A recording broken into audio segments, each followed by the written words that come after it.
everybody. What's up, everybody? Welcome back to another episode of Lights Out, baby. I'm your host, Josh. And I'm your host, Austin. And I'm the producer, Daniel. And the crew is back, or rather, I am back. Yeah. After missing, I think, my first Lights Out episode ever. I think that was the first one ever. Yeah. In like 5 years. Right. I've never missed an episode. I've canceled a few in the past, but I was like, I woke up that early that Monday morning. I had a full-blown sinus infection, like couldn't see out of my right eye, just pressure in my sinus cavity here. And I was just like, there's no way I can do this. And as some of you guys pointed out, you could hear I was a bit nasally for a couple weeks. Yeah. And the power of antibiotics. I love antibiotics. Amazing stuff. Yeah. Got some amoxicillin. And nice. it was like 2 days and I was already like, I know, miles better than when you have an infection and they give you the antibiotics and then it starts to resolve, you're like, this is magic. Yeah, it How really did they is. figure this out? Yeah, it was like my snot was green, TMI, but it was not green after 2 days. It was crazy. It was like, boom, it just killed whatever bacterial infection I had and it was gone. Imagine like 1,000 years ago you got that sinus infection. What would you just keep suffering through it? I don't know, man. I don't know how I could have gone on like that forever. Yeah. Because that was my thinking at first. It was like, it'll just go away. Right, It's like once you're infected, it doesn't just go away. It gets worse. Yeah, it can, yeah. So, yeah, feeling a lot better today. Hopefully I'm sounding more clear. I see I can take a nice deep breath. Nice. And yeah, we've got a crazy one for you. The demonic possession continues with another particular exorcism story that actually inspired The Exorcist. And I thought for sure over the past 5 years, we've covered this, and we hadn't. Yeah, no. Somehow. And this is like the OG, yes, big exorcism story here. It's wild, and it's one ailment that antibiotics can't heal. You know what I'm saying? But this story is wild because there are so many eyewitnesses that were a part of this, and a lot of people connected to the Catholic Church, which is seen as kind of an authority organization on exorcisms explicitly. So, I mean, having all these people sign off on the documentation of this actually happening is pretty wild. But we'll get into if we think what was real, what wasn't. Was some of this a little bit exaggerated? Were the eyewitnesses seeing what they were seeing? But there are some crazy events that happened over the course of like a month, too, I think it was. It was like a long possession case here. Yeah, that was the thing, too, that when researching this, I kind of learned, for some reason, I had it in my head that exorcisms are like it could take hours, maybe a day or a couple days, but it's like a session, right? Yeah, like but it's like it can go on for months and even years before they're actually able to expel a demon from somebody. And this is about, which Roland Doe is a pseudonym for his actual name, which I had never heard before either. Yeah. I'd heard Roland Doe before, but I had actually heard his real name put out there. Yeah, it wasn't really released until fairly recent history. But yeah, what is it? It's Ronald something. Ronald Edwin Hunkeler. There we go. The real guy. 13 years old when he was battling Satan himself, actually. Yeah. Which is crazy, too, because a lot of times you see with these demonic possessions that it's a particular demon, and some of the other ones that we've covered in the past. But the exorcist in this one actually believed that they were doing battle with Satan himself. Yeah. Which is on a whole other level. Right. Yeah. It's like, damn. It is. Yeah. And Saint Michael gets involved. Like we have a biblical battle at play here. For the soul of this 13-year-old boy. Yeah. So, this is a crazy one. So buckle in. This is the exorcism of Roland Doe. So this case is one of the most famous exorcism cases in the world. The events of this case went on to inspire the film The Exorcist, one of the most iconic horror films of all time. Love that movie, man. Amazing film. It's so good. But Roland was given this pseudonym to protect his identity, especially because he was a 13-year-old kid at the time, which makes sense, right? They want to protect his identity. They don't want unwanted attention his way. So much of the story was uncovered from a journal that one of the attending priests kept during a month-long exorcism. So we got to go back to the beginning of Roland's story to fully understand how this all came about, but he was the only child and he was born on June 1st, 1935. And by January 1949, he was a young teenager living in Cottage City, Maryland, with his parents. And Cottage City, just a modest suburb outside of Washington, D.C. Friends and classmates describe Roland as hyper. He had trouble focusing, and he was a bit of a trouble kid. Definitely wasn't the best kid in the class by any means. But I mean, 13-year-old boy. Teenager years, yeah. Kind of, I was a bit crazy too around this time. Same. With no siblings, he spent time with his Aunt Harriet, whom he loved dearly. She lived in St. Louis, but often came to visit. Growing up as an only child, he often had to play with the adults in his life. This included his Aunt Harriet. And as he got older, Aunt Harriet introduced Roland to some of her hobbies and spiritual beliefs. So you'll see the shift here. She was into spiritualism, which is a movement that believes that a person's awareness persists after death and that the dead can actually be contacted by the living through various methods. So early on, she taught Roland how to contact the dead through a spirit board or a Ouija board.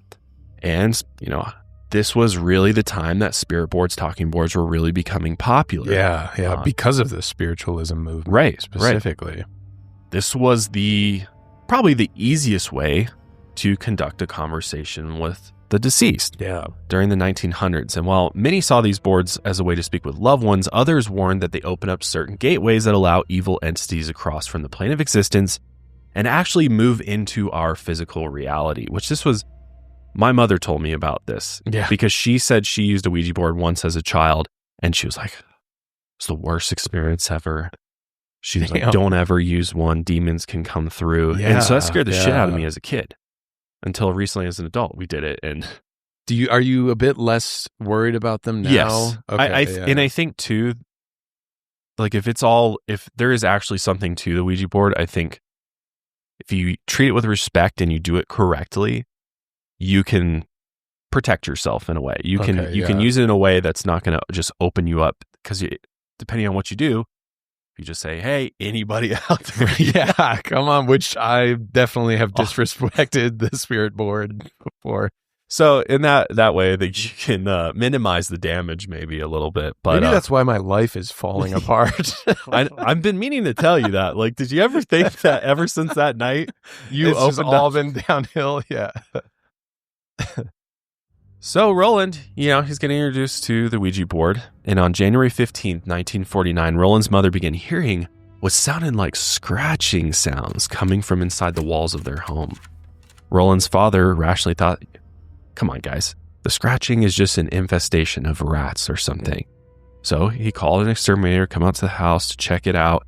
But the guy could not find any source, any evidence of an infestation. So Roland's parents figured, just must be old Roland acting out, performing a practical joke on them for attention. Possible. Have you ever lived in a place with an infestation of like mice or rats or anything? Not full time. Okay, yeah. The only place that I've really lived where there was a huge mouse infestation was actually the first place I lived when I moved to Denver. And I will say that scratching noise, they lived in like the space between the basement ceiling and the first floor.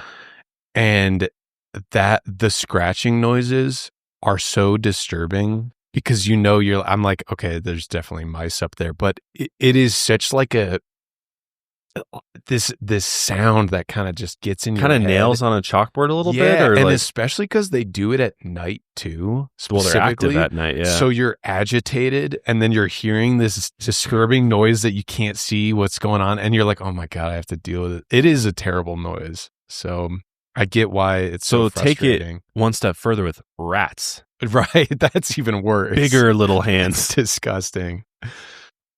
But as time passed, this scratching continued, and the scratching soon became full-on knocking. And Roland's mother was less convinced that Roland was making the scratching noises inside their home, and she actually began to believe that maybe their house was haunted. And about a week and a half went by, and the noises continued. Then Roland's mother sat him down and told him that his Aunt Harriet had passed away, which Roland was shocked by the news, and he ended up going to his bedroom to grieve. And while crying, he noticed that the scratching noises had crept through the house and actually moved into the walls of his bedroom. So before, he wasn't hearing him in his bedroom, and now the scratching noises have migrated to the place that he sleeps. So a little terrifying. Yeah. Since his aunt's passing, the odd noises seemed to increase in volume and frequency. And at one point, while Roland was in bed, he heard what sounded like marching noises moving across his room directly toward him. So it's like someone like stomping towards him. What was once scratching inside the walls turned into knocking and banging, much more aggressive sounds. And once during this mayhem of noise, Roland's mother screamed out saying, "Harriet, if that's you, knock 3 times." The family then reportedly heard 3 distinct knocks on the wall. They figured that the noises must have been the spirit of Aunt Harriet, who had somehow traversed from the spirit world into the world of the living. But they couldn't understand why she would be terrorizing the family, especially Roland, whom she had loved so much. They later considered that the noises weren't Aunt Harriet at all. The noises eventually escalated to physical movements. Things like utensils, plates, and chairs began shifting and spinning across the floor. The family also witnessed vases levitating and flying through the air, and this bizarre activity always seemed to occur when Roland was nearby. Not really any rational explanation for that. No, at that other point, than somebody picking shit up and throwing it. Yeah. So no longer mice or rats at this point. We're into something else here. One night, Roland went to bed, and his entire bed frame and mattress began to shake violently. The mattress then began pulsing up and down with the headboard banging against the bedroom wall. Luckily, the bed eventually returned to normal, and Roland was able to fall back asleep. Later that same night, he woke up to the sound of a screaming voice that sounded less like a human and more like a demon. The voice soon became his own, low and guttural, far beyond the range of a human voice. Neighbors, including Roland's classmates, would often hear the screaming and banging noises inside his house as they passed by. Rumors then began to spread, and many of the parents figured that it was just Roland. It was just this hyper teenage boy that was acting out. But while in school, some of his classmates even witnessed papers and books flying off his desk, and witnesses also reported that his desk once began sliding across the floor with him still sitting in it, and some described it like a planchette moving across a Ouija board. Teachers accused Roland of just being disruptive. He had this reputation of being hyper and troublesome, so they figured it was just this teenage boy, troubled, and he's just acting out. But Roland always insisted that it wasn't him. Still, no one believed him, and eventually Roland stopped going to school entirely. Back at home, he began waking up every night, thrashing around as if coming out of an intense nightmare, and his bed would continue to shake and his body would begin to contort against his will. His parents often heard him screaming and crying in the middle of the night, so they eventually took him to a doctor, and they thought Roland might have been ill or possibly, suffering from seizures, something of that sort, and the medical doctor failed to find anything physically wrong with Roland, but he did report the boy as, quote, somewhat high-strung. What kind of diagnosis is that? Yeah, right. Well, nothing wrong with old Roland, just he's a little high-strung. Yeah, all right. His parents then took him to a psychiatrist and a psychologist. But since this was, considering 1949, psychiatry, psychology, it wasn't what it is today. And the social stigma surrounding mental illness was much, much worse back then. Regardless of that stigma, the psychiatrist couldn't really find anything out of the ordinary with Roland. And from both the psychiatrist and psychologist, he was given a clean bill of health. Which kudos to his parents for actually taking him to medical professionals. Yeah. You don't always see that. No, you don't. And, even though psychiatry and psychology, much, much different back then, yeah, at least they gave it a shot, I'm not sure really what they could have done with him here. I would have loved to be a fly on the wall of just that they visit. Talked about. Yeah. I also wonder in these cases, since he's a 13-year-old, is it more like his parents speaking for him? Right. In those settings, we can't really know, but True. Yeah. Like how much did they actually dive into Roland, or like was he even alone when they was talking to him? Was it just his parents speaking for him? That's a good point. Yeah. But at least he saw a doctor, because sometimes they don't even do that. True. As you guys know, all of us here have pets at home. Yeah. Austin has a wonderful dog who's actually here in the studio. Yeah. Sleeping in here. She sleeps right over here. Danny's got 2 cats. Mm-hmm. I've got 3 cats and 4 dogs and 3 rabbits. It's crazy. That's a lot. That's a lot of animals. But all my animals I've had for a while, my cats especially, I've had them since basically college. And that was a long time ago. So they're all over 10 years old now. One of my cats, Tucker, he's got basically IBS for cats. Oh. Boy. So his digestive system gets inflamed, and he has these flare-ups, and he's just like, he'll eat food and then just completely like poop it out and puke it out. It's horrible. It's horrible. So obviously I wanted to get him and the rest of my cats on some better food, get them off of the big pet brand food.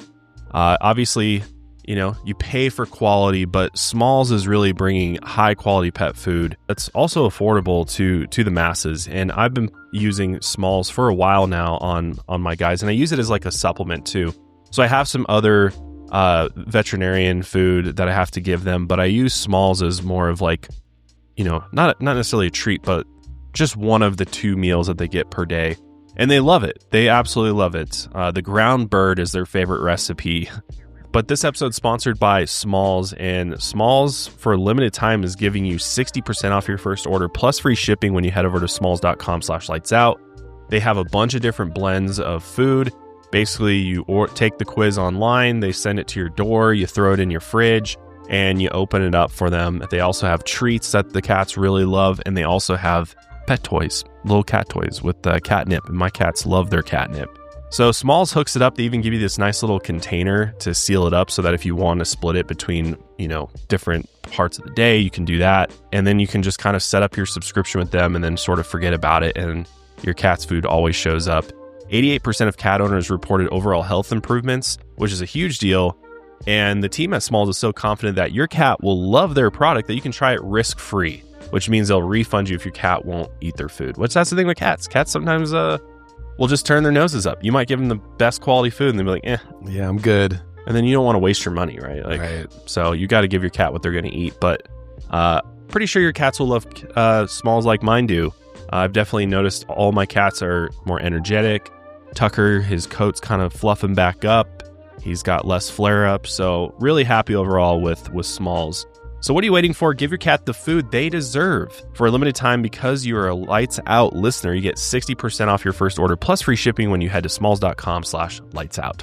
One last time, that's 60% off your first order plus free shipping when you head to smalls.com/lightsout.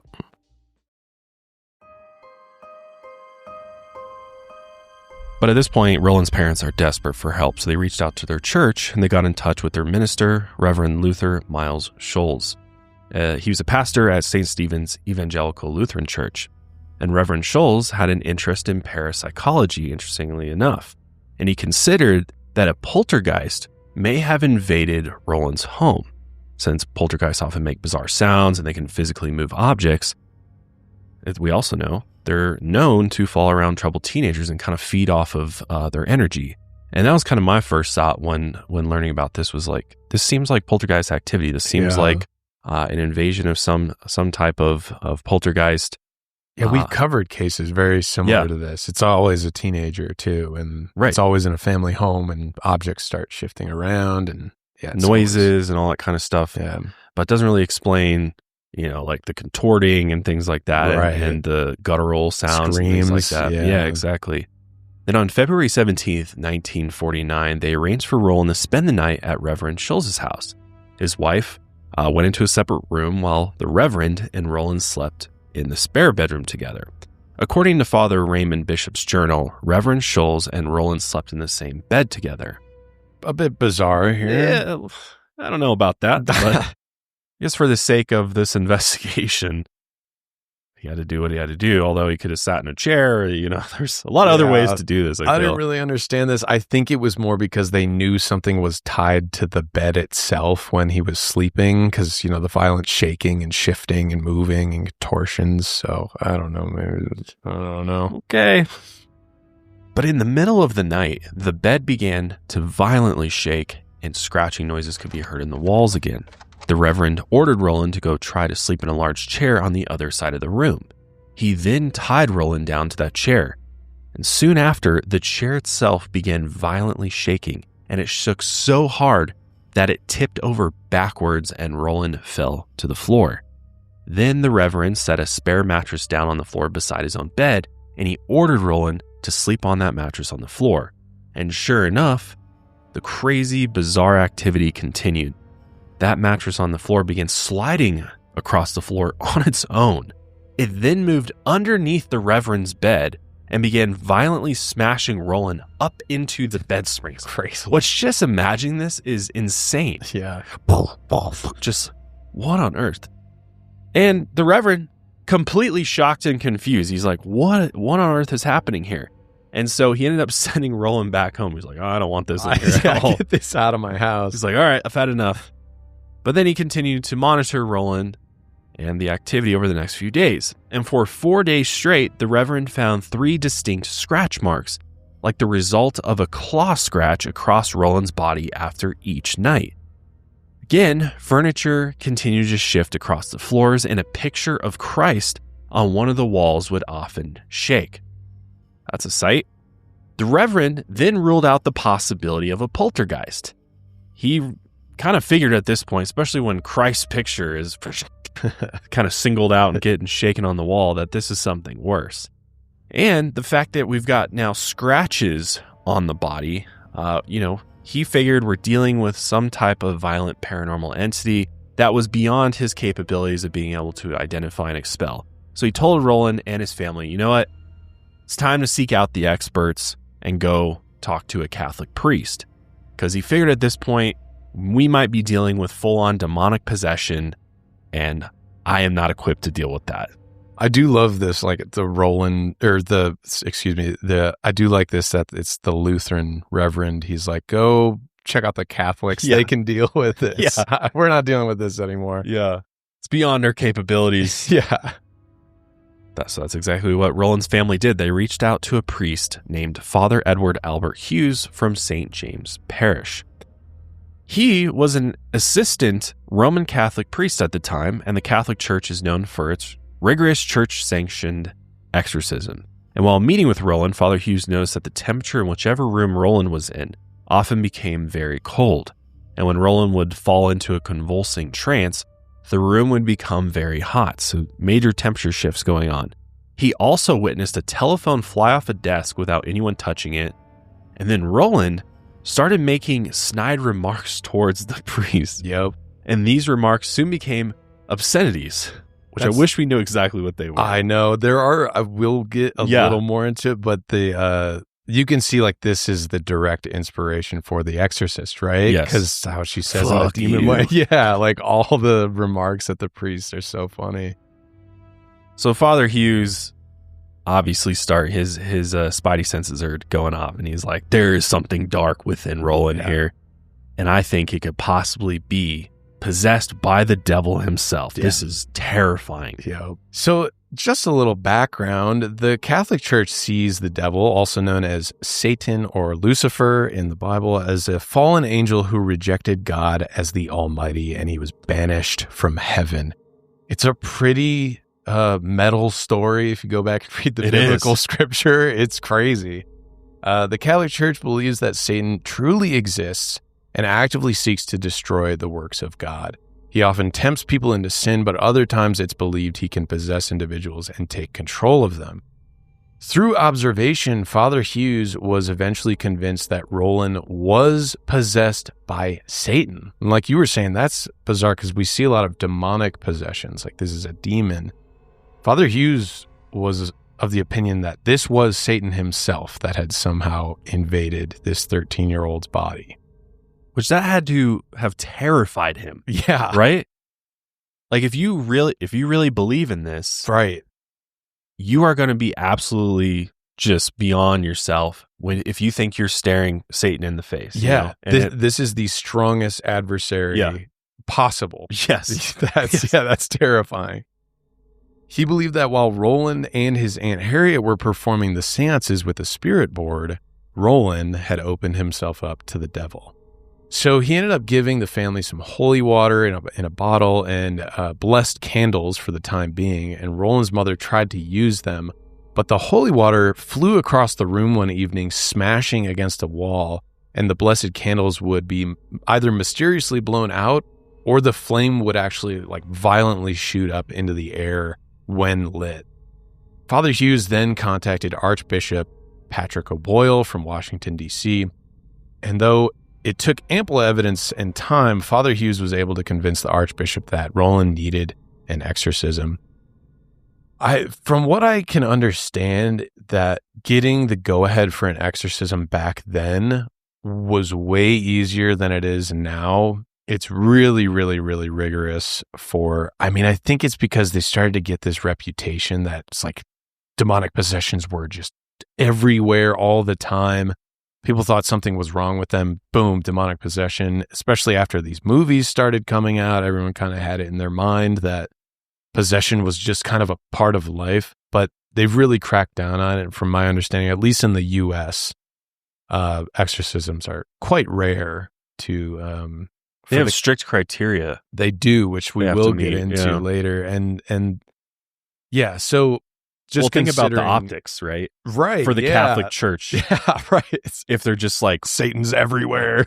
Yeah. They're just like on the street corner, like doing an exorcism on somebody. You know what I mean? Like that wouldn't be a good look. Right. And it's important to note there are different forms of possession that they believe. Yes. They kind of classify different forms of possession, which also requires different forms of exorcism. So we'll get into that a bit later, but I think it's just important to consider the time period here with this. And again, we're toe-to-toe with the devil himself. Right, yeah. This is a big deal. So at the end of February or maybe early March 1949, Father Hughes took Roland to the psychiatric ward in Georgetown University Hospital, which is a Jesuit facility in Washington, D.C. Reportedly, he underwent psychological and physical testing here, but Father Hughes also attempted an exorcism while Roland was restrained in the bed. Father Hughes began the first exorcism, but things quickly took a turn for the worse, and Roland was able to slip out of his restraints. And this is crazy. According to an eyewitness in the Georgetown hospital, Roland grabbed a sharp spring from the hospital cot that he was resting on. If you've ever slept in a cot, the springs are kind of attached to the sides. So if one's loose, you can kind of pick one off. And the end of it, since it's like a hook shape, it's like a really small metal hook at the end of a cot spring. So he took one of those and he took that sharp pointed end and sliced open Father Hughes's arm. He had dragged the pointed end from Father Hughes's shoulder all the way to his wrist, and this wound required 100 stitches. That's crazy. Oh my God. That is a severe wound here. So he really dug in there. I mean, to go deep enough to need stitches, like, right. Damn. 100 stitches across his arm. That is intense. And many who knew Father Hughes said that he was never quite the same after this encounter. He really feared Roland, and he knew by now he was just incapable of helping the boy alone. So after this failed exorcism, Roland was discharged from Georgetown, and he returned to his family home. So after this failed exorcism, Roland was discharged from Georgetown, and he returned to his family home. But things only got worse from here, and one night before bed, he looked at himself in the mirror where he noticed bloody wounds had been scratched into his chest, and the wounds looked like they spelled the word Louis. His family thought the word was a sign to take Roland to St. Louis. His Aunt Harriet, as we mentioned earlier, she was from St. Louis, and so had Roland's uncle also been from there. They had some extended family who lived in St. Louis, and when asked when they should go, the word Saturday appeared on his body. And when they asked how long they should stay, burned into the boy's skin. We're not exactly sure if it's a burn. Some people say it looked like a brand of some kind, but also like a scratch. But it said 3.5 weeks. According to the witnesses, sometimes the words appeared on his back in places that it wasn't really possible for him to have put the words on his own body. He also seemed to be in immense pain every time the words suddenly kind of appeared on his skin. So that is extremely bizarre. This creeps me out, man. Yeah. Because it's like there is no way to explain this. No. This is an unexplained phenomenon right here. I mean, I could understand burn marks and scratches, and right, especially in the forms of words on the body. Like, God, that's next level. Out of desperation, the family moved to St. Louis because they hoped that if they followed this paranormal message, that maybe they'd be able to figure out what was actually going on with Roland. And also, they had some extended family out there, so they'd be getting some additional support on that front. But ultimately, they're hoping to find some answers. The family arrived in Belle Noire, a suburb of St. Louis, in early March 1949. Roland and his parents stayed with Roland's uncle's family, who were more than happy to take the family in. They loved Roland, and they wanted to see his condition improve, but unfortunately, he couldn't escape the torment that he had been experiencing back home. It followed him there. 2 aunts, 4 uncles, and 4 cousins all witnessed the paranormal activity surrounding Roland while he was in St. Louis. Soon after arriving, the words, "no school," appeared on Roland's skin. I'm not going back there, guys. That's interesting. Yeah, keep him out of school. I wonder if that's, why do you think that is? Like not going back to school specifically. Devil doesn't like school. No education. No education. Keep them stupid. Yeah.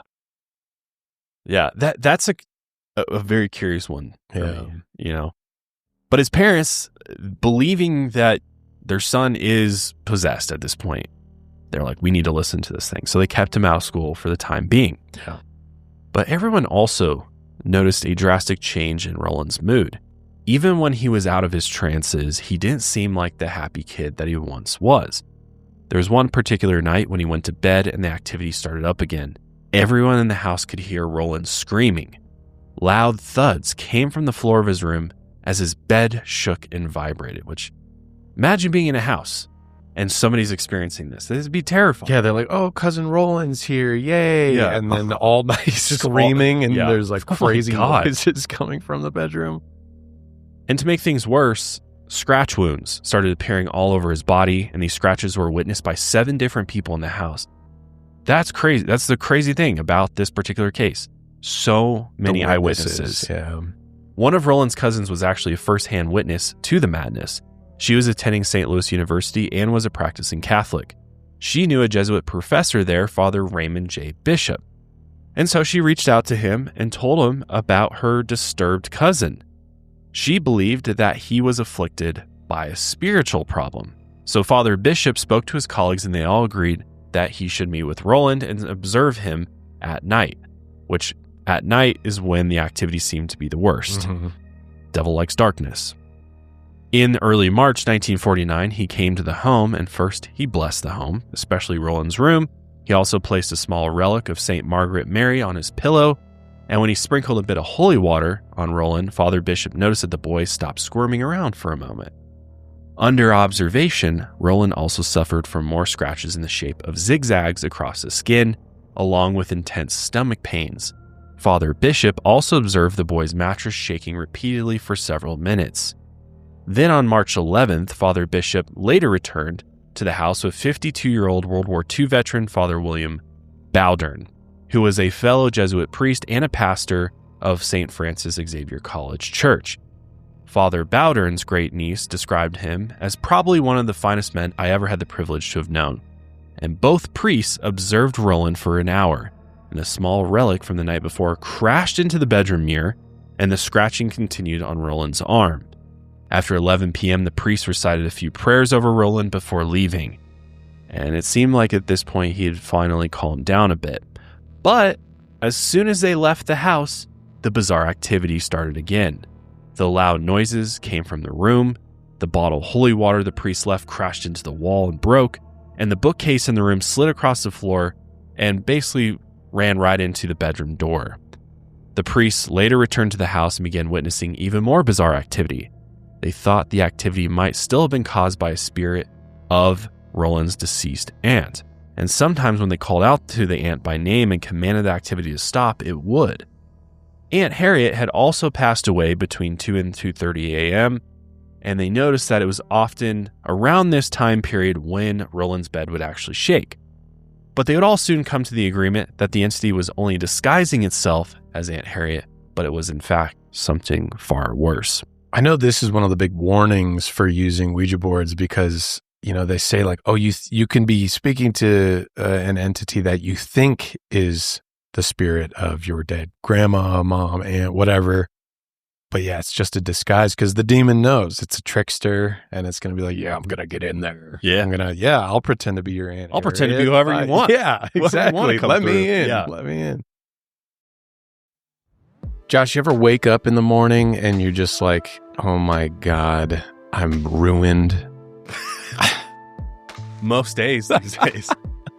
And I have to figure out why. Yeah. What is it? I can't put my finger on it. Well, it's good to be able to boot up Rocket Money that early and see, thank God, I'm financially solvent. Everything's going to be fine. I may be ruined in every other aspect of my life, but at least I'm protecting my money and I'm being smart and I'm being money conscious because Rocket Money has guided me. It's really shown me the light. And I don't know, man, the economy day by day, it's getting a little bit rougher as time goes on. It's rough out there. Grocery prices are really tough. So being able to track how much I'm spending every single month and how it warns me of that, I love that feature, how to be like, hey, you're kind of on track with your budget, or it'll be like, hey, you're actually a bit over budget compared to last month. I love that. It keeps me in check, and it reminds me that at least I can do one thing correct in this world. Not only that, you've got all these damn subscriptions. Oh my God, so many now. And it's just kind of a part of life now. It's Yeah. just kind of, almost every service or brand that you use on a monthly basis has a subscription at this point, yeah. which there's a lot of convenience that comes with that. Sure. But they can be hard to manage. Absolutely. And You I forget. think they make it so, right? Yeah. You kind of forget about them and you don't know what's going on. But Rocket Money will help you identify those subscriptions, even the ones you forgot about. It'll kind of warn you. And you can even request Rocket Money to go and cancel those subscriptions as well for you on your behalf. They will scan your account, look for bills that they could potentially negotiate a lower rate for. So like utility bills, TV, internet, things like that. They'll let you know if they think they can go and negotiate a lower rate for you. And then you just give them some account information and they go out and do the rest. And you could potentially save money on that internet bill, on that, electric razor bill, or your your car subscription bill. Yeah. Your AARP. Yeah. You never know what you're paying for, really. They're going to get you on everything. So Rocket Money can help. Rocket Money has saved users over $2.5 billion, including over $880 million in canceled subscriptions alone. Their 10 million members save up to $740 a year when they use all of the app's premium features. So cancel your unwanted subscriptions and reach your financial goals faster with Rocket Money. Go to rocketmoney.com/lightsout today. Rocketmoney.com/lightsout today. rocketmoney.com/lightsout.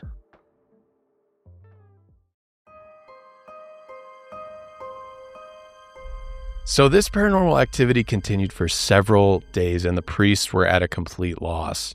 So Father Bowdern referred to the book Roman Ritual, which this is a liturgical book published back in 1614. So this thing has been around for a long time. This book gives detailed instructions on the Catholic rite of exorcism.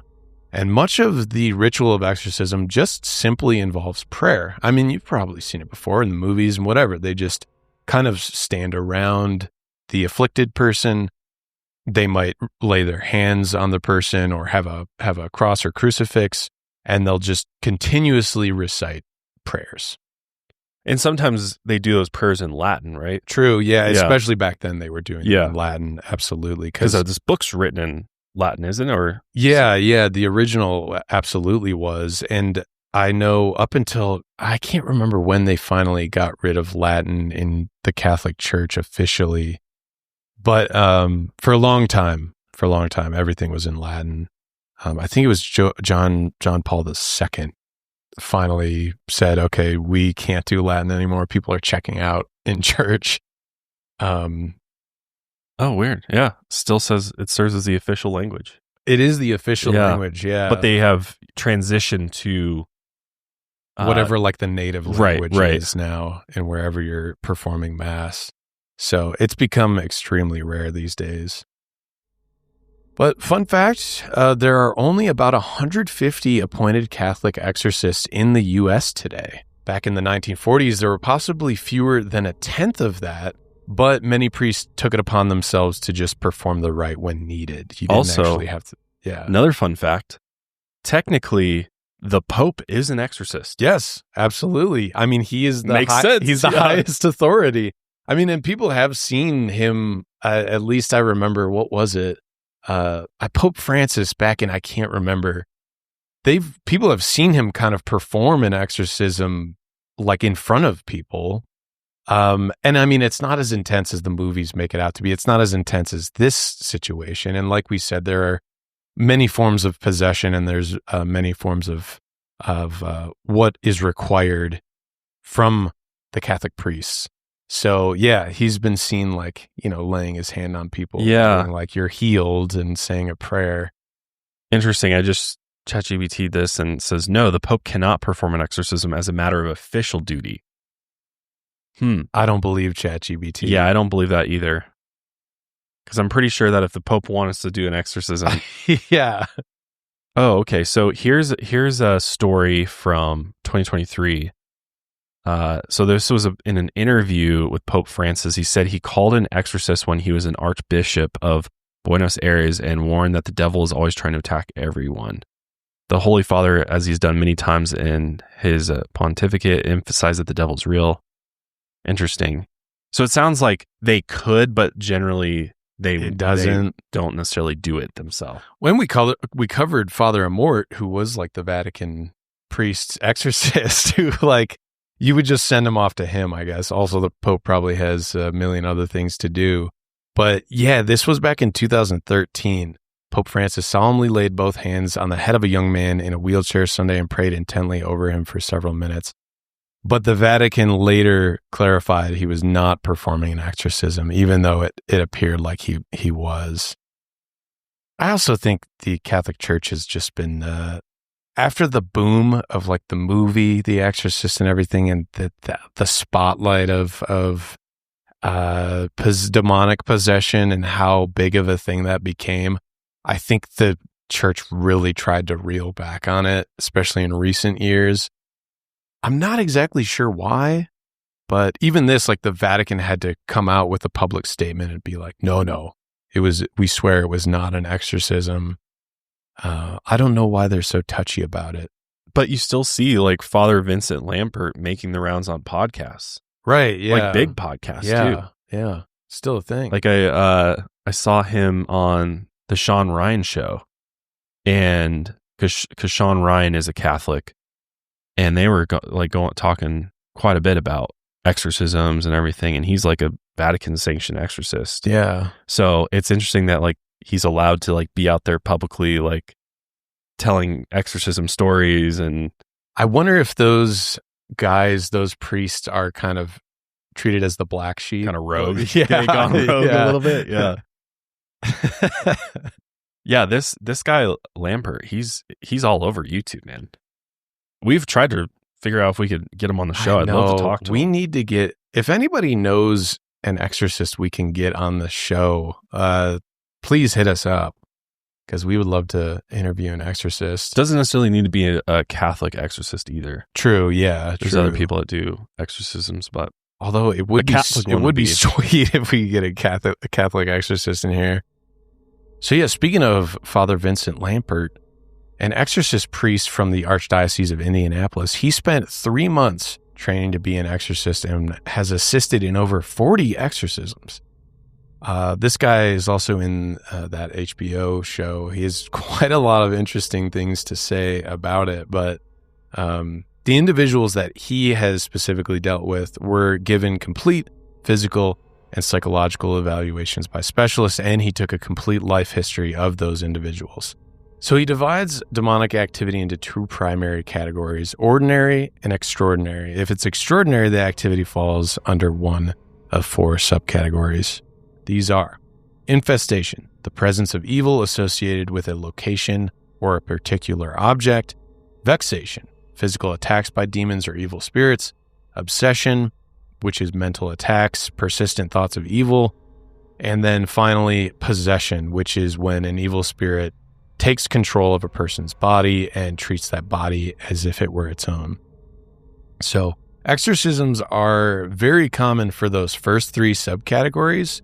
And they're really easy to perform relatively to a demonic possession exorcism, but exorcisms are much more rare for demonic possession. The church has established 4 strict criteria that must be met before a person is deemed to be demonically possessed. Person must have the ability to speak and understand languages otherwise unknown to them. They exhibit extraordinary human strength beyond the normal capacity of the person, and they have an elevated perception. And then finally, they have an aversion to anything of a sacred nature, like Bibles or holy water. We've all seen, The Exorcist, they throw the holy water on the skin. It burns! Other symptoms that Father Lampert specifies are bodily contortions, a change in a person's voice or physical appearance, unpleasant odors, and temperature changes in a room. He also witnessed people foaming at the mouth and levitating in midair. That's crazy. Yeah, isn't that nuts? And seeing people crawl up the wall. Yeah. He said he's seen somebody crawl up the wall like a spider. Yeah. I would love to see that. Right. But maybe not. I don't know. Yeah. That's crazy, though. Yeah, it is crazy. Get that on video, though, man. Come on. But Father Bowdern contacted Archbishop Joseph Ritter, and he presented evidence of a demonic possession and requested an exorcism on Roland Doe. However, he requested that the Archbishop please choose another priest to perform the rite. He did not want to do it. He felt that he wasn't qualified to perform the exorcism, but the Archbishop sanctioned the rite, and then he urged Father Bowdern to do it, so he reluctantly agreed.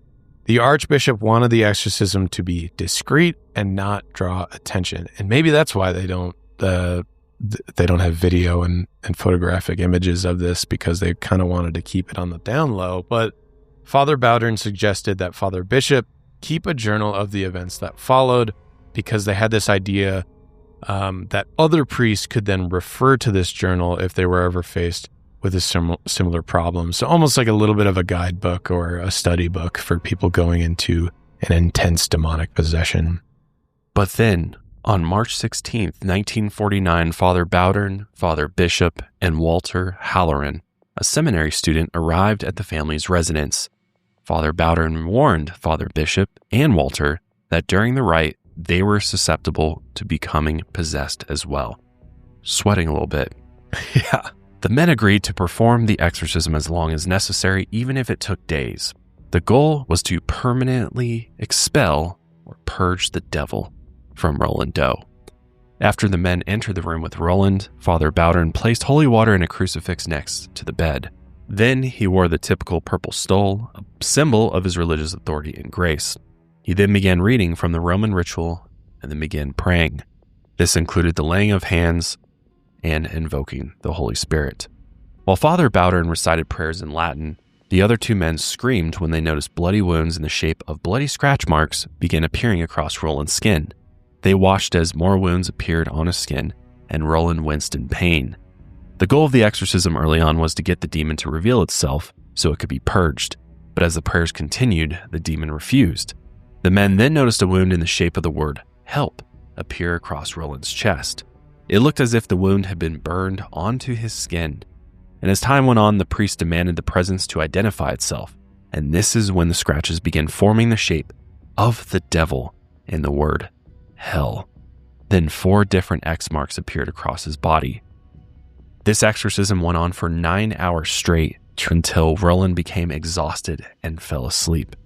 the men still didn't believe that the exorcism had actually purged the demon. If anything, they believed the possession had an even stronger hold on Roland than before, so their prayers continued even as Roland slept. When they sprinkled holy water and began reciting prayers involving St. Michael the Archangel, Roland's energy returned, and he began violently thrashing in his bed. Roland told the priest that he had visions of fighting a huge red devil who felt slimy and was very powerful. As the visions continued, Roland got more violent. The men tried to pin him down, and they all agreed that he had more strength than what was normal for a 13-year-old boy. And, he's a scrawny kid. Yeah. He's not a big guy whatsoever. When things later calmed down, the priests agreed that they would have to continue the exorcism some other time. So they came back the next 2 days and continued the prayers and laying on of hands. By the third day, Roland's family noticed he was back to acting like normal during the day. Sometimes when his trance would break, he'd even begin praying. And in those moments, his family would pray with him, giving thanks for the mayhem finally coming to an end. But by the night, Roland was back to his erratic and dangerous behavior. The priests returned and continued the ritual, and they pinned another relic to Roland's pillow. Roland tried to bite anyone who got near him, so the men had to hold him down as the exorcism continued. Eventually, Roland began dry heaving and asked the priests if they could open the window so the demon could leave his body and escape the room. As Roland was heaving, he eventually began vomiting, and he then fell limp on the bed. The priest saw this as the purging process being successful, and Roland then took a shower, and everyone noticed he seemed to be in much better spirits. When asked about his experience, Roland said that when he was heaving, he saw a huge dark cloud of vapor come out of him. It formed a pale figure in black robes that then disappeared into a cloud. The priest then left the home thinking that the demon had been exorcised, but it still wasn't over. An hour later, at about 2 a.m. that night, Roland felt strange sensations in his stomach. The others in the house heard him crying out, saying, "He's coming back, he's coming back." The family then called Father Bowdern at 3:15 a.m., warning the priest that the possession was not over. The priest later returned to continue the ritual, willing to go however long was needed. Roland had returned to the usual thrashing and shaking. He also began urinating on himself, and he complained that the urine burned. His stomach and throat were also in severe pain. Although Roland rarely swore, he began saying things like, "Go to hell," and "God damn you" to the priests. Oddly, he would also begin praying at random moments. In other moments, his words became more abusive, and once he mentioned he had a vision of the year 1957, so the future, and he saw one of the priests in hell. He then pointed to his genitals and suggested very vile sexual things to the priests. So things are getting much crazier out here. I cannot imagine the smell of that room as well. On March 20th, the 5th day of the exorcism, Walter Halloran saw something incredible. The entire bed, according to him, levitated 8 inches off of the ground. Roland's family had also reached out to Professor Frank Bubb Sr., a scientist and mathematician who worked on the Manhattan Project, to observe the exorcism. He had also witnessed a nightstand levitating, and he also believed there was some form of electromagnetic energy at play that really couldn't be explained yet. But this exorcism dragged on, and the priest thought that moving Roland to another location would help the process. So on March 23rd, the 8th day of the exorcism, they moved him to the rectory at St. Francis Xavier College Church, and this was on the St. Louis University campus. While Father Bowdern recited more prayers, 3 men had to restrain Roland as he tried to break free and punch Father Bowdern. He also urinated on himself, screamed, farted, and even began singing in a beautiful voice. Whoa. At one point, he overpowered the 3 men and broke William Halloran's nose. Another time, he punched one of the others in the groin, causing them to keel over in pain. We're ramping what a up scene. here. Yeah, I mean, this oh my is God. getting intense. God. Singing, screaming, farting, peeing, Pissing, punching. and then just violence. Yeah. Yeah, this is getting crazy. And by day 11 of the exorcism, they returned Roland to the family home in Belle Noire. Under observation, Roland was acting relaxed and unbothered for the next 5 days. Some begin to believe that maybe the possession was finally over. But since they had been fooled before, many were suspicious of Roland's relaxed behavior. According to Father Bishop's diary, the family called the priest late one night and asked for help with interpreting odd messages that Roland's cousin had recorded, but it was too hard to interpret. Roland then grabbed the large sheets of wrapping paper and began scrawling frantic messages down with a pencil. Some lines were repeated or incomplete, but here is generally what was said according to Father Bishop's journal. And I'll read you some of these. In answer to the first set of questions, he wrote the Roman numeral X. It was clearly the numeral with crossbars at the top and bottom. This was written 4 times on this first occasion. It was repeated several times during the exorcism, usually in answer to the question, Diem. Number 2, I will stay 10 days and then return after 4 days are up. Number 3, I am the devil himself. You will have to pray for a month in the Catholic Church.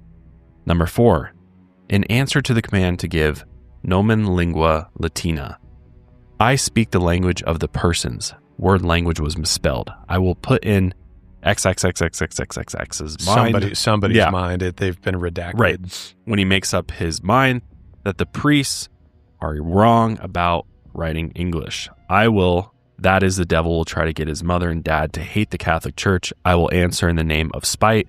In 10 days, I will give a sign on his chest. He will have it covered to show my power.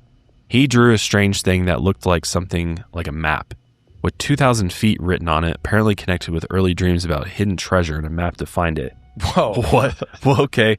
I believe that it was in connection that he spoke also saying, yeah, this is what I got on the Ouija board. He drew a face also and wrote the words, dead bishop. Also, you may not believe me, then R will suffer forever. When commanded give a sign in Latin, he wrote meaningless marks on the paper, not even letters of the Roman alphabet. So this, I don't even know. It's really erratic. It is. Yeah. I don't know.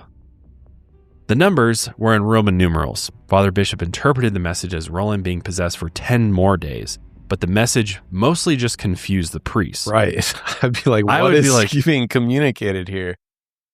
We're not getting the message here. By day 17, with 12 of those days involving exorcism rituals, Father Bowdern insisted that Roland should be baptized in the Catholic faith. Here we go. Roland was raised and confirmed as Lutheran, but Father Bowdern figured that if the boy was Catholic, it would help purge the demon. Roland's parents eventually agreed to this. And on the day of his baptism, his aunt and uncle were driving him to St. Francis Xavier College Church with 2 other family members in the back seat when Roland just went berserk. He jumped into the front seat and tried to take control of the steering wheel. He told them both that the baptism wouldn't work against him. Screaming, he said, "So you are going to baptize me? Ha ha ha. And you think you'll drive me with the Holy Communion? Ha ha ha." So he's just being crazy. Yeah.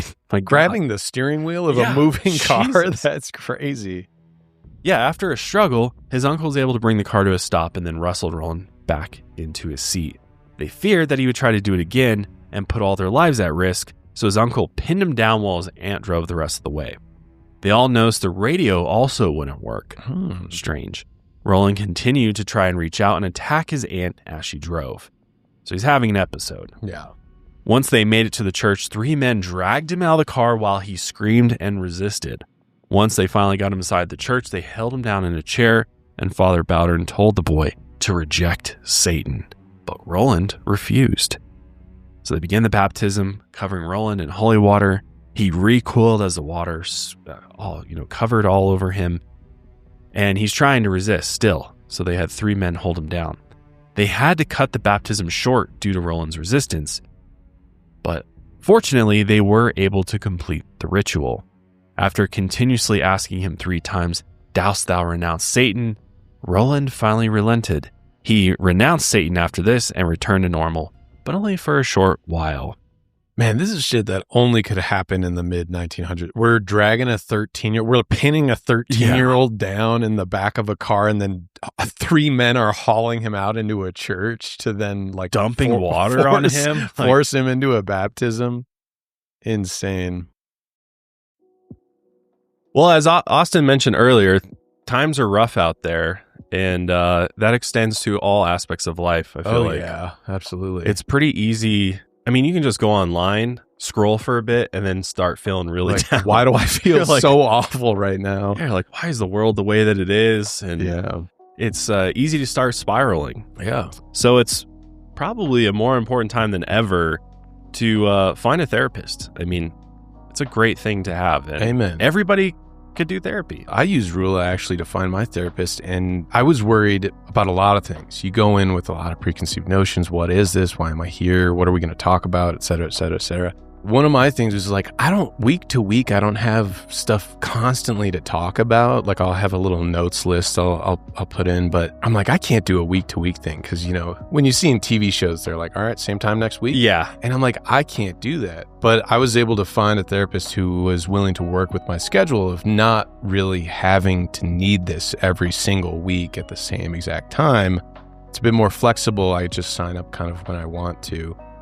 So Rula will give you that flexibility, and it'll find you the right therapist. Yeah, not only that, they partner with 100 insurance plans, which is important because I think some people think it's all going to be out of pocket and it's going to be really expensive. Yeah. And that's the nice thing about Rula is they really help partner you up with therapists and counselors that actually take your insurance, and that lowers your copay quite a bit. So on average, the copay is just $15 per session, which is such a deal. Yeah, I think mine's 20, so that's really great. Not that far off. Yeah, because I have people in my life who've done private therapy, and I mean, you can pay easily a couple $100 a session, if not more, for sure. So it can get really expensive. And with Rula, you're getting real therapy from licensed professionals at a price that actually makes sense. Maybe you're not even sure if your insurance covers it. We'll let Rula do the hard stuff for you and figure that out. It isn't just affordable, but it's an experience that can be tailored to you. Other online therapy platforms might match you the first available provider, whether or not they're the right fit. But Rula considers your goals, your preferences, and background to provide you with a curated list of licensed in-network therapists who are actually aligned with what you need. Because they know that finding the right therapist can make all the difference. Because ultimately, why would they? You don't want to be matched up with somebody you're not going to want to come back to. So the fact that they're taking the time to actually match you up with somebody that will likely be somebody you want to see again. Right. It's smart. Yeah. I mean, it's smart business too. It's like, yeah. And anyone who has sought out a therapist knows it's tough to find the right one. Sometimes it's trial and error. You kind of have to go through a few. So the easier you can make that process, the better it is for your own mental health, really. They make it super easy to find appointments that fit your schedule, as Austin said. And some appointments are even available as soon as tomorrow. So if you've been on the fence about it, it's just going to be too much work, just go over to rula.com/lightsout to get started today. See if it's right for you. That's rula.com/lightsout for quality therapy that's covered by insurance. Thousands of people are already using Rula to get affordable, high-quality therapy that's actually covered by insurance. Visit rula.com/lightsout to get started. And after you sign up, you'll be asked how you heard about them. So please go support our show and let them know that we sent you. That's rula.com/lightsout. You deserve mental health care that works for you, not against your budget.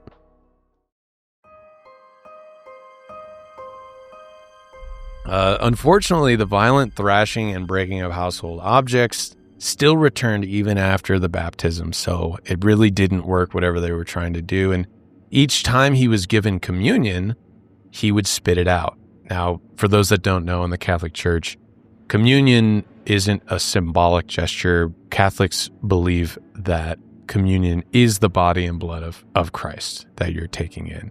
So he would just spit it out every time. He wouldn't take the communion wafers. Sometimes he would spit it out on the ground. And he even once tore 4 pages out of Father Bowdern's Roman ritual book.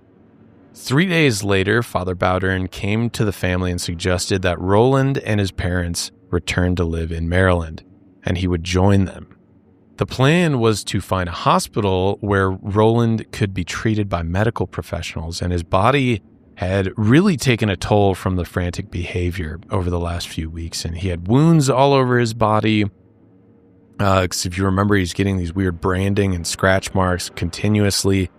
And the plan was that while he got treatment, Father Bowdern promised the family he would then find another priest to continue with the exorcism. So kind of sounds like they're trying to just, okay, the baptism didn't work.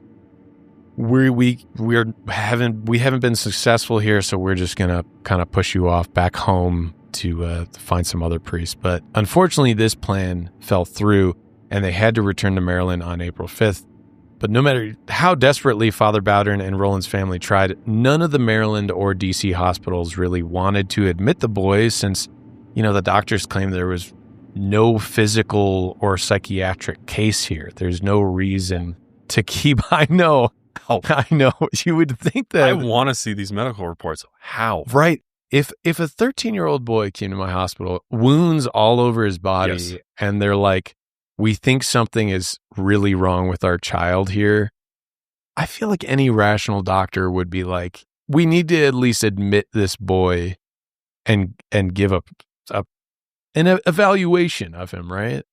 So yeah. Or say, take your son to the Mayo Clinic. Right, yeah. Like, take them somewhere that might know. Really take serious. Them to the foremost expert yeah. on mental health in the country. Like, if it's that bad. Right, yeah. I would even be concerned if there was like some abuse going on too. Yeah. It's like, this is a child here. Okay, we need to evaluate. This is part of the story that, obviously outside of the exorcism, this is actually a part of the story that I don't even believe. I can't really believe that they would be trying to take him and check him into any single hospital, and none of them would take in a 13-year-old boy that is clearly disturbed and wounded. I don't really buy this, but they ended up returning to St. Louis on April 9th to continue this exorcism because the possession continued. Strange markings and words continued to appear across his body. Priest also witnessed him, even now they're just witnessing him scratching words into his skin with his own fingernails. Things like hell and Christ, and at one point he also began singing Ave Maria. Ave Maria. That's the Alan sings that in The Hangover, right? Yeah. That's a great scene. Yeah, bizarre. It's Well, it's really like, this bizarre. is making me think about, there's definitely, I think, been other cases of self-mutilation happening with people who had severe mental illness. Pazuzu Algarad is one of them. And then there was definitely another one in the past that we've covered where they were diagnosed schizophrenia and they were self-mutilating themselves. Sure, yeah. So it's like, clearly we might have something going on there. So it's just absolutely insane to me that they're just like, yeah, can't find anything wrong with him. He's perfectly healthy. Yeah, come on, guys. I don't believe that part of the story. It almost sounds like they're covering their tracks. Like, we tried to put him in a hospital. Yeah. No one would take him. Which hospital? How many? Yeah, let me see the What's documentation the on that. Right. Yeah, I'm not buying it. But other times, Roland began complaining of terrible pains in his genitals and kidneys, and the burning sensations throughout his body continued. So the hospital still wouldn't... Did they run a blood test? Did they run a urinalysis? Like, did they do anything? I don't know. Father Bowdern ended up taking Roland to Alexian Brothers Hospital. So they're finally getting him to a hospital. This is a Jesuit hospital. And this was on April 10th, which was 26 days after the exorcism first began. They admitted him to the psych facility there. And the hospital, this was run by Catholic monks dedicated to helping the mentally ill. They wanted to keep Roland's presence there low profile, but rumors eventually spread that a demonically possessed boy had been admitted to the psych ward. In 2014, this is quite interesting, a dying retired Alexian Jesuit, his name was Brother Greg Howlinski, gave an interview about 13-year-old Roland at this time. The order of monks had kept quiet about the exorcism over the years, but Greg finally wanted to talk about the experience as he was dying of cancer. So we kind of got his last words on this specific exorcism. And according to Brother Howlinski, during the exorcism, Roland got free and grabbed a priest's purple stole and shredded it with his bare hands. Brother Howlinski said he could feel the powers of the devil within the boy, and later he witnessed Roland levitating off of the bed.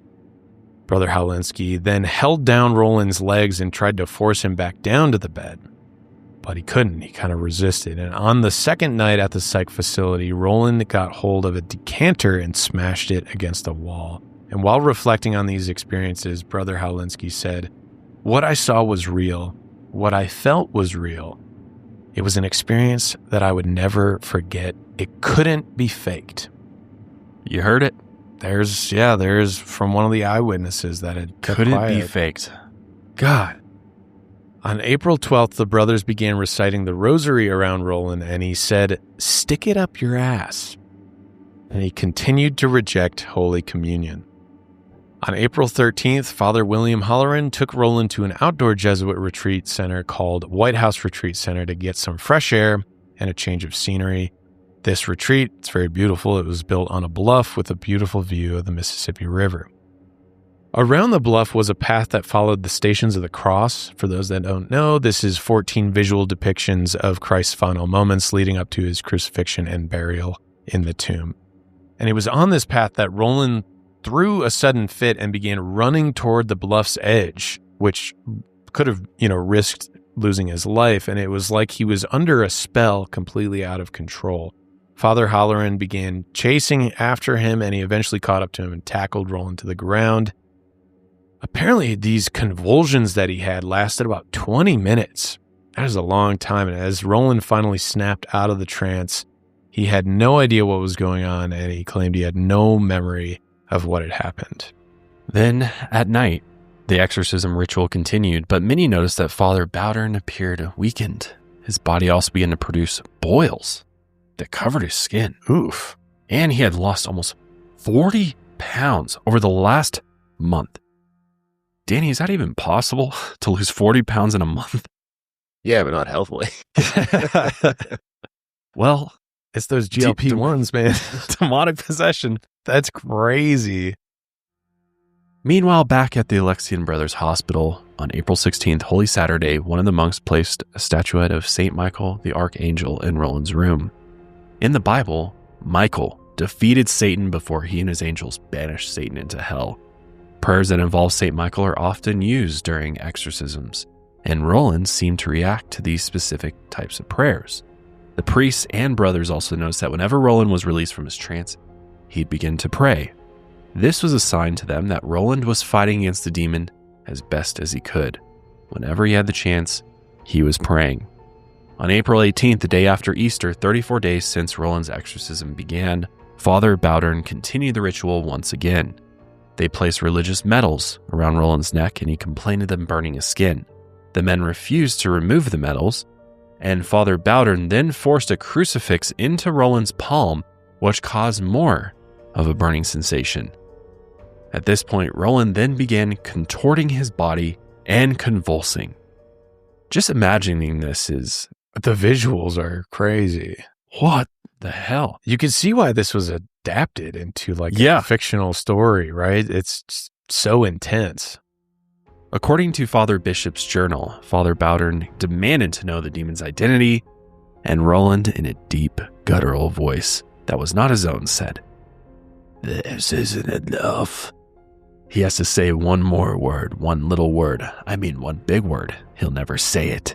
He has to make 9 communions. He'll never say that word. I am always in him. I may not have much power always, but I am in him. He will never say that word.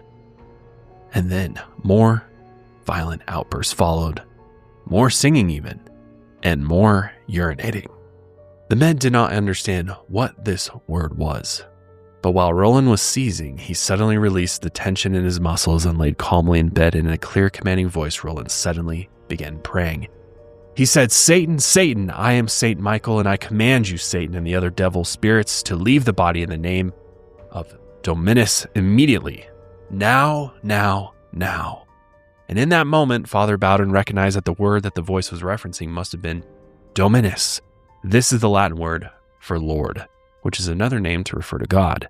The priests and the brothers then witnessed the most violent convulsions Roland had ever experienced up to that point, which, dear God, must have been absolutely insane. Yeah, so this is the moment, because Roland later claimed he had a vision from God before he spoke that word, Dominus. Here's what he said. And this is coming from that journal. He said there was a brilliant white light, and in that light stood a very beautiful man with flowing, wavy hair that blew in the breeze. He wore a white robe that fitted close to his body. The material gave the impression of scales. Only the upper half of the body of this man was visible to Roland. It's believed this is St. Michael also, but in his right hand he held up a wavy and fiery sword in front of him. With his left hand he pointed down to a pit or cave. Roland said he saw the devil standing in the cave. Roland felt the heat from the cave and saw the flames. First the devil fought, resisting the angel and laughing diabolically.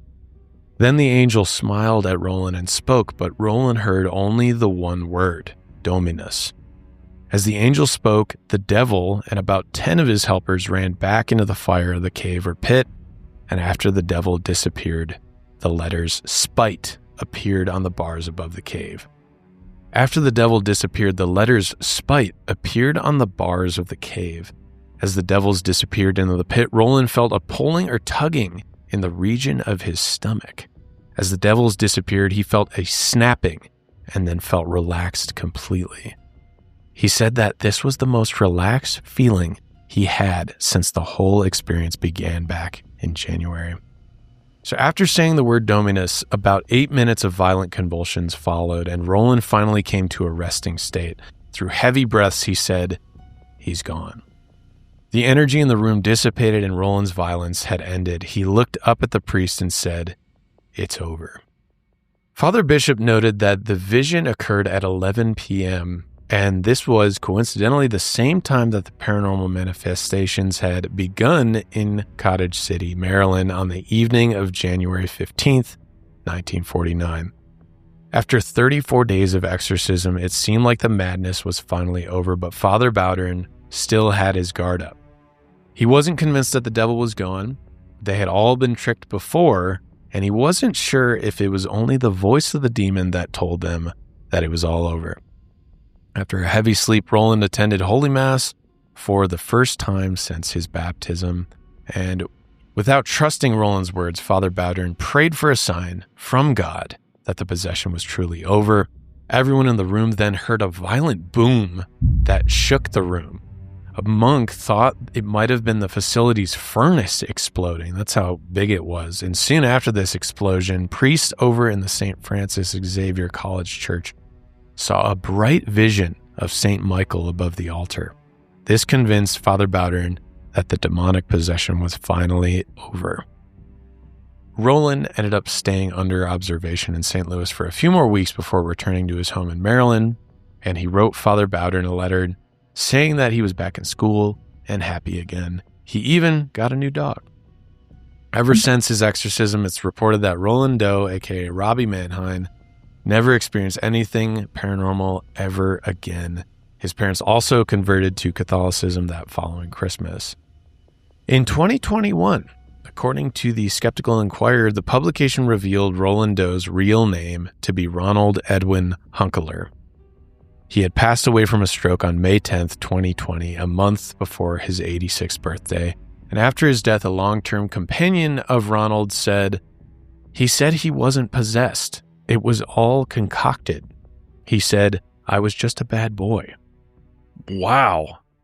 Kind of confessing at the end that this was all made up. Or he was just acting the whole time? He was just acting out? Which is really impressive. Oh my God. To drag this out for this long and this intense. Maybe he just really hated going to school. And hated church. He really hated church. But yeah, there are a few photos of him, of the real guy. And after the events of this exorcism, Ronald, he went on to live a quiet life, pretty much out of the spotlight. But every Halloween, he was really paranoid that people would kind of figure out who he was. They would come bother him. So he would leave his house for the entire day on Halloween, just in case, just to avoid anyone. But according to John Wade, an archivist emeritus from St. Louis University, Ronald, he remained a Catholic after the exorcism. He even went on to attend a Jesuit high school, went to college, got married, and had 2 daughters and 1 son. And he allegedly named his son Michael after St. Michael. He became a rocket scientist and worked for NASA for almost 40 years. Bet you didn't see that coming. No, what? He was a bad boy, but he was a genius. Yeah. He also patented several technological devices that was used by NASA. So good for him, man. Yeah, he went on to live a healthy, normal life after this. Wow. Holy hell. What a turn. Yeah, what? What a switcheroo here. Wow. Man.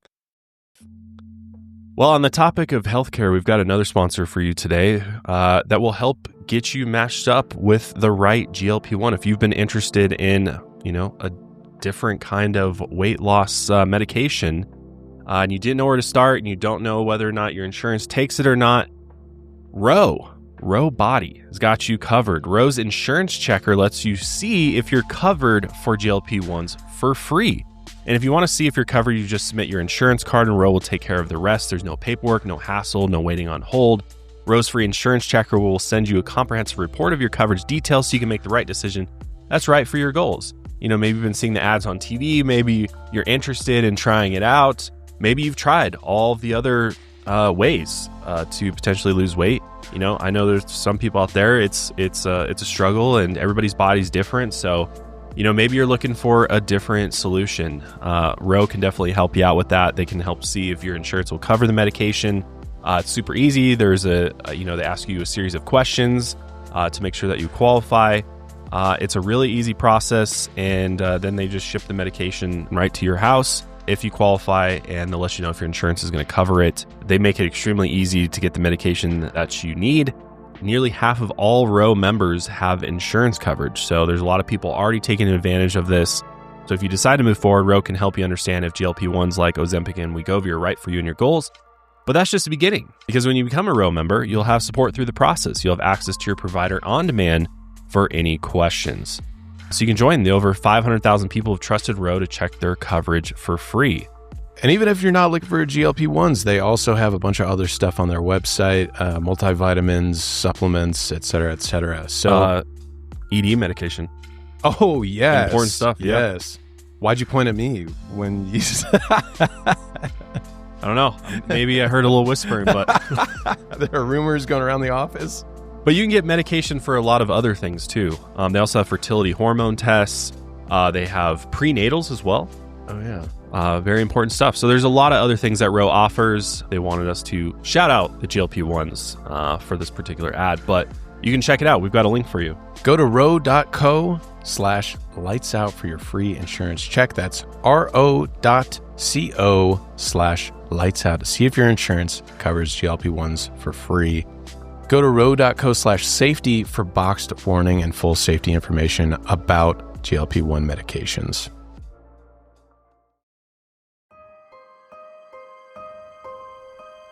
As for the possession case, 48 eyewitnesses apparently signed an ecclesiastical document confirming the paranormal abnormalities surrounding the case of Roland Doe. These eyewitnesses confirmed that they could not explain the circumstances through natural occurrences, which I'm like, wow, they all signed this. 48 eyewitnesses. That's a lot. So who's lying here? All of these guys? Or Roland? Or is Roland just trying to maybe doesn't remember? That was a long time ago when he was saying that, or I don't know. Also, when Roland, so that was coming secondhand, right? Yes, that he true. was saying it's all. Well, it was just a bad boy. Up. So that is secondhand. Also, knowing that he wanted to stay out of the spotlight, maybe it was just hey, I kind of want to leave this in the past. It's all made up. That was my personal journey. Yeah.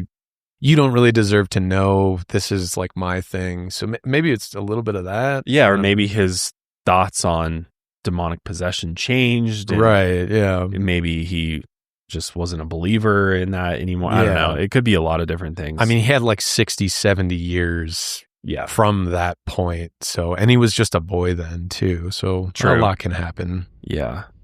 Well, according to Father Bishop's journal, 8 Jesuits had witnessed the possession, and despite this, in the years since, the Catholic Church has refused to acknowledge this particular case as an official demonic possession, which is very interesting. The priests, especially Father Bowdern, who were present, believed that Roland Doe was undoubtedly possessed by a demon. The final report of the exorcism is currently stored in the Catholic Church archives, and many clergy refused to talk about the exorcism.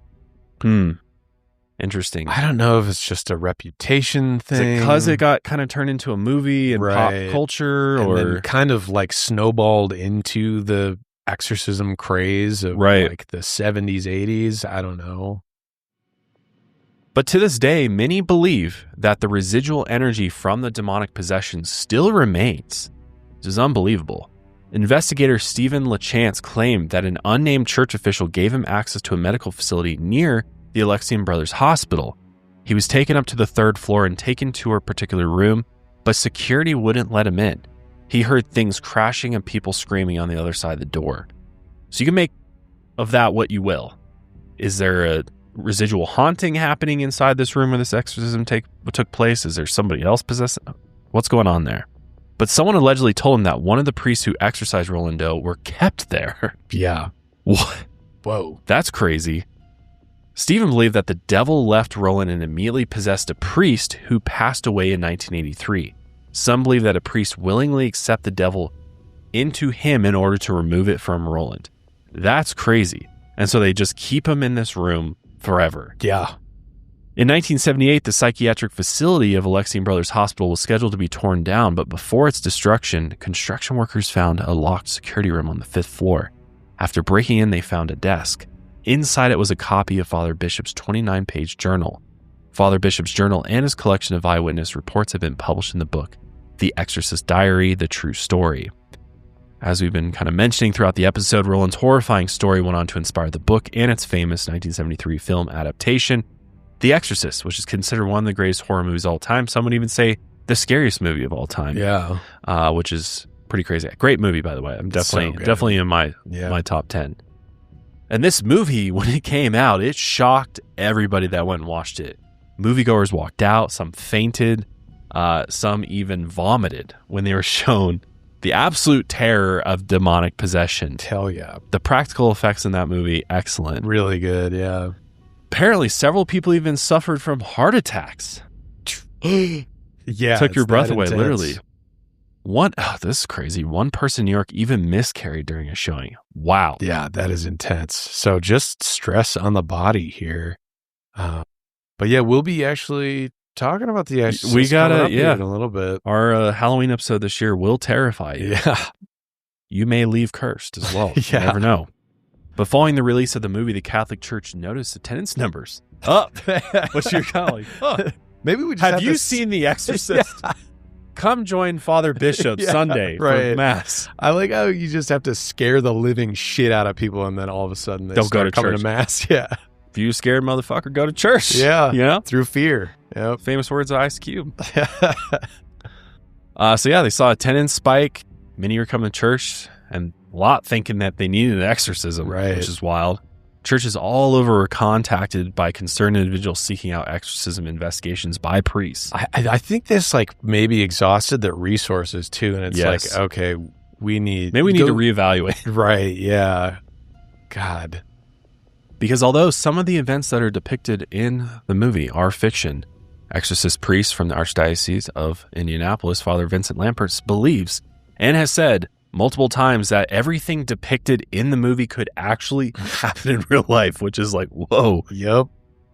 So, he said, quote, because the devil will play on a person's memory and imagination. So the possibilities are endless. That's a crazy theory. Yeah, he believes things like heads spinning, objects flying, people crawling up walls, and levitation are all possible. So regardless of whether Roland's exorcism story is actually true or not, many believe that the devil lies among us, or lives among us rather, and we all might be susceptible to demonic possession, which is a terrifying thought to think about. But in fact, you kind of need to believe in the devil for that to be true. Yeah, there's the running statement you'll see. It's like, why hasn't any atheist ever been possessed before? You ever heard of that one? Well, and also it's like, you don't really hear about exorcism stories anymore. No, yeah. Like, especially things like this. Right, yeah. They seem to be much more rare. Like, they happen, but it's like much more subtle. You don't hear about people levitating and head spinning and crawling up walls. Right. Or anything in this way. Yeah, they're a bit more subtle. Yeah. And I think it's also maybe collectively, culturally, the zeitgeist, we've kind of figured out that level of Reagan in The Exorcist is just kind of this really sensationalized version of what an actual exorcism might be, or possession. It's certainly entertaining. Absolutely. I mean, it's terrifying too. It plays on that for me, that childhood fear of the devil and hell. And so some of my favorite movies deal with demons and demonic possession. I love the paranormal horror because it plays on those fears of mine. Yeah. Those childhood fears. And those get me more than, say, a slasher film or something like that, where I'm like, oh, this is kind of funny, or, it's just entertaining to me, versus like sometimes I'll lay awake after watching, like when I watched The Exorcist for the first time, I'm not going to lie, I was like, maybe I should pray tonight. Maybe I should say a little prayer. Because you're just it works. That's why all the people went to church. Exactly. Yeah, exactly. I do it's funny. I'm the opposite. I find paranormal movies don't scare me at all. Interesting. It's actually the more real stuff, or like the real dread of life, or like just an evil human being. Yeah, that's actually what scares me. And Ed Gein's kind of in the zeitgeist now too. That kind of person is actually way more terrifying to me than but I think with paranormal, I don't blame you, because with something like Ed Gein, even though it's an outlier, we can still kind of explain him. But with the paranormal, it's inexplicable. Right. What is this? What's actually occurring here? We can't track it, which I think is what's so scary about it, is the mystery of it all. Whereas like real tangible fears like that, we at this point, we kind of understand what a serial killer is. We understand the horrors of everyday life to some degree. But yeah, the paranormal, I think it's the component of mystery is what is really terrifying. Well, I believe in the paranormal. I believe in unexplained phenomenons. I believe in ghosts and spirits and aliens, all these things.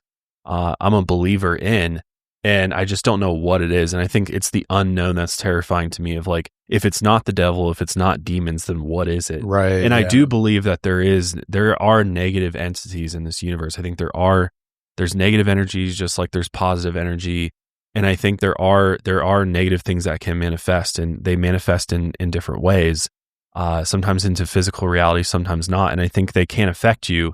So it's that unexplained, where science can't quite define it yet, is what terrifies me. Whereas like you just said, we've figured out a lot of things with human psychology to explain, and also with the advancements in mental health research and things like that, we've started to understand the way the mind works and why people are the way that they are. Although there is still some mystery to that as well.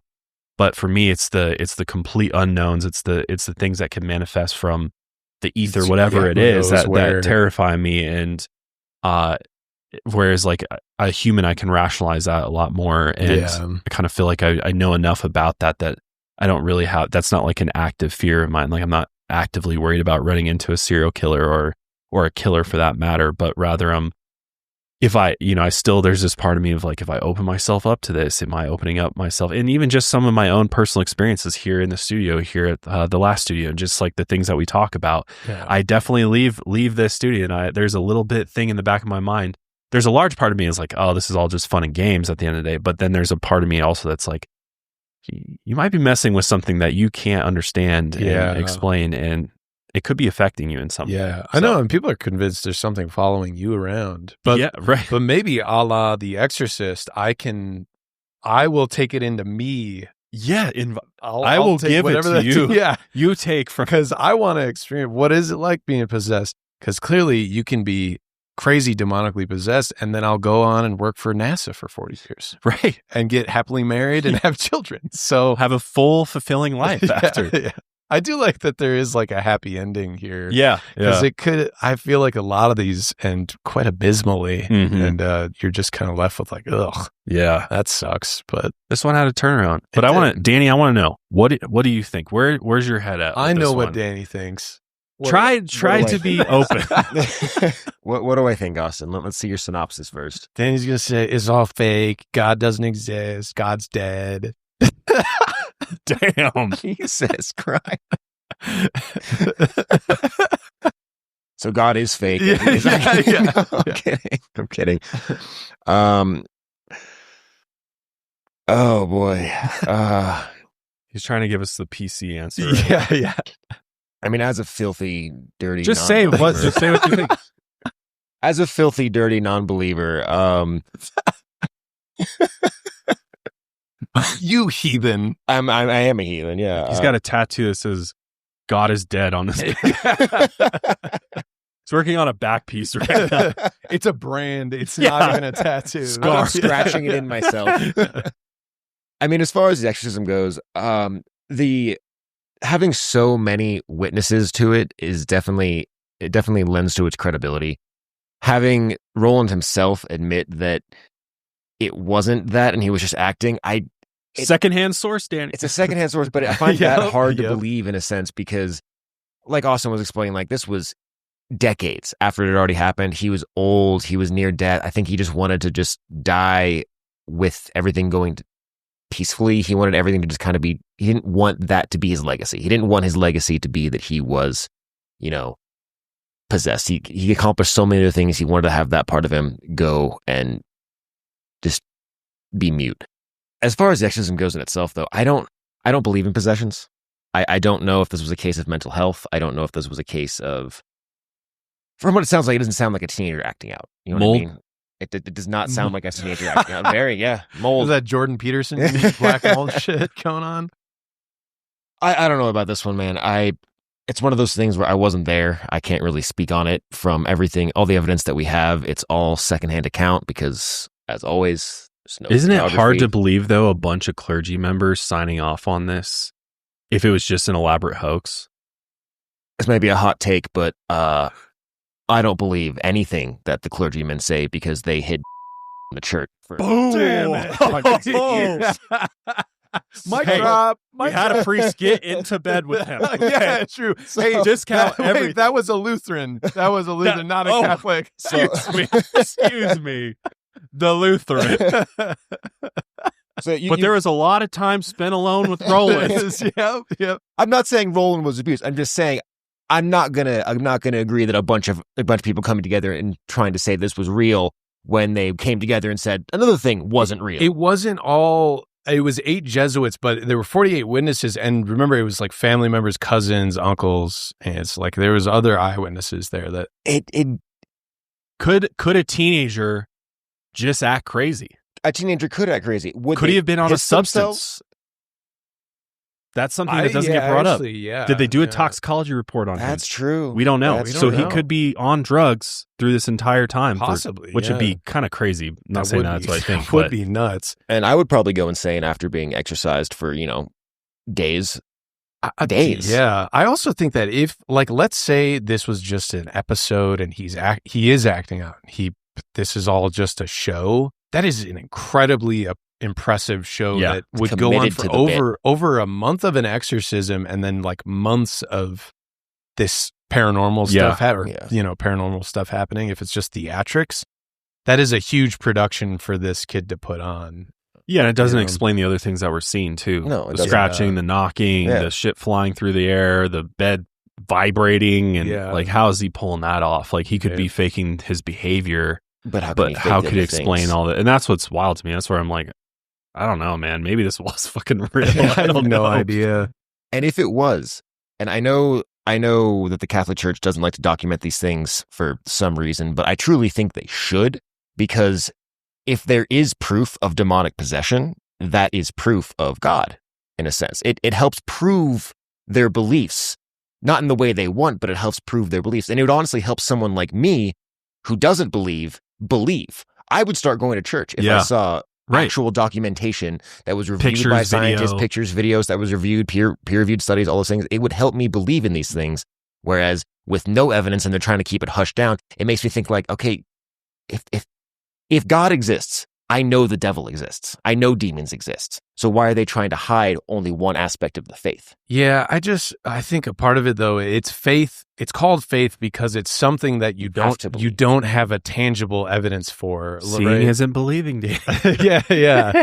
That is why it's faith, it is just something that you will never get proof of. That's the whole concept of it. But I mean, they did document it, not in like video or photographic evidence, but it's there. It's in the archives somewhere. And the Catholic Church does say officially this was not a demonic possession case. So but are they just saying that to make us disinterested? And in fact, in the archives, there's video, photos, like actual evidence that they're just covering up of paranormal activity. That would be nuts. Hey, I think they might be covering up evidence of aliens, so I wouldn't put it past them to be covering up actual paranormal activity. Release the Catholic Church files. Release the every file archive. ever. To classify it all.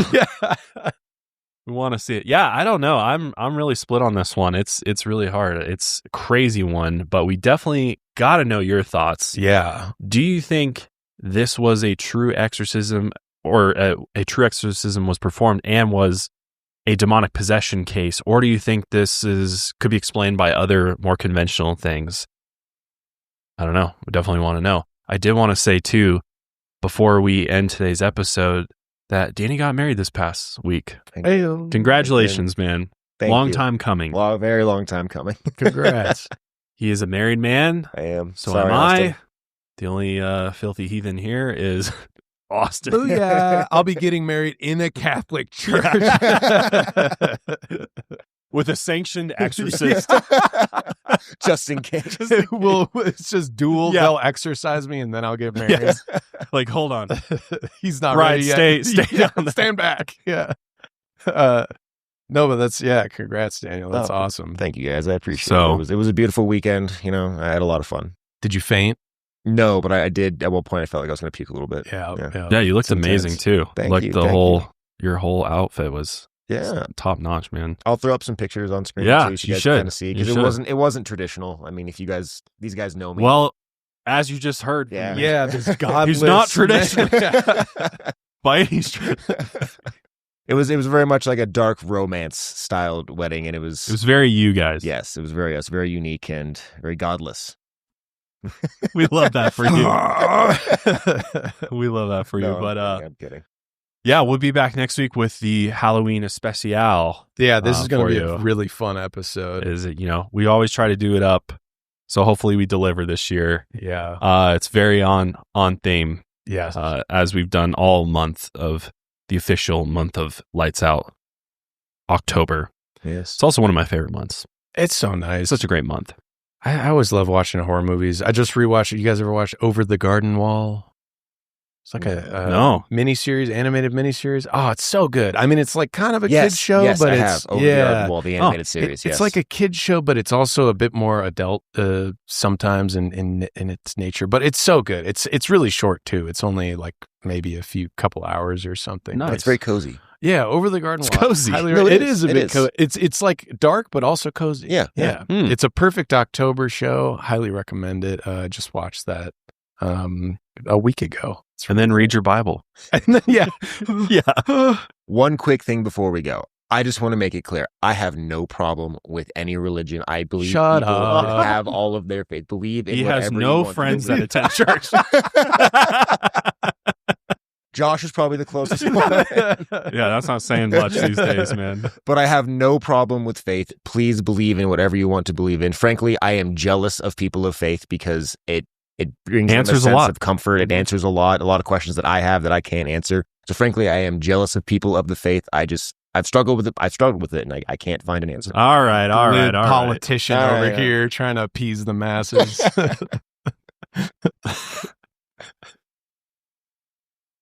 Send Danny love. Please. He just got married, for Christ's sake. Pray for me, please. Pray for all of us. That we shall not ever see a demon. That would be terrifying. But thanks for hanging out with us today. We'll see you guys next week. Till then, lights out. Everybody.